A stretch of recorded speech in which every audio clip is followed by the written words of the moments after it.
আজই ডাউনলোড করুন আর এনজয় করুন আপনার পছন্দের শো। আপনার অপুর সাথে কোনো যোগাযোগ আছে স্যার?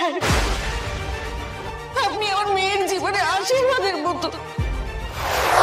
যে অতীত চাপা দিয়ে রাখা সেই অতীত সামনে চলে আসছে এই অপর্ণার জন্য। আমার ভয়টাই কি তাহলে সত্যি? ওকে সব ধ্বংস করতে এসেছে?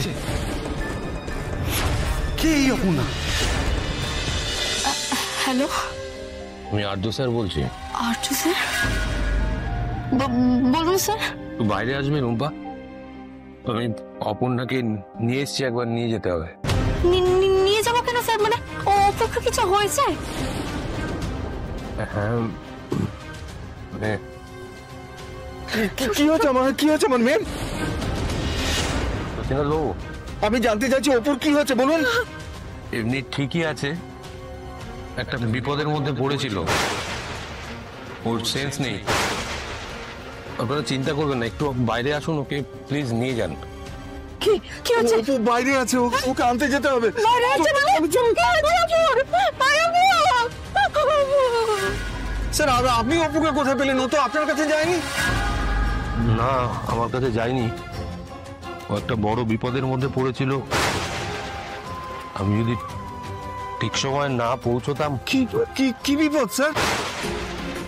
এটা না হয় আপনারা পরে অপর্ণার থেকে শুনে নেবেন। আমার মনটা খুব গাইছিল, জানেন তো স্যার। আপনি ভাগ্যিস ওখানে পৌঁছে গেছিলেন ওই সময়, না হলে কি সর্বনাশটাই না হতো। আমি বলছি স্যার, আপনার অপুর সাথে কোনো যোগাযোগ আছে স্যার? কোনো যোগাযোগ আছে? এই শুধু অফিসের বস আর কর্মচারী সম্পর্ক হতে পারে না। যেখানে আমার মেয়েটা বিপদে পড়েছে, আপনি কি বাঁচিয়ে নিয়েছেন স্যার। আপনি আমার মেয়ের জীবনে আশীর্বাদের মতো।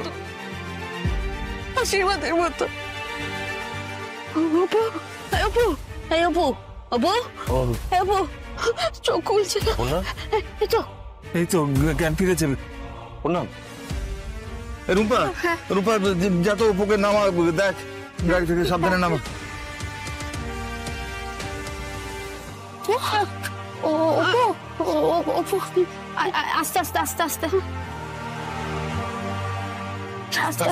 আস্তে।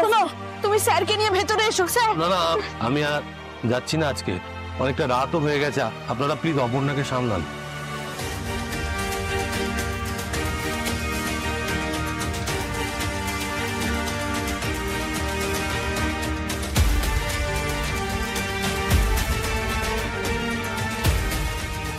সতীনাথ বাবু, আপনি কিছু বলবেন? কিছু কথা ওনাকে বলা জরুরি, কিন্তু না, এখন কিছু বলবো না, যা বলার পরে। না স্যার, কিছু। অপু,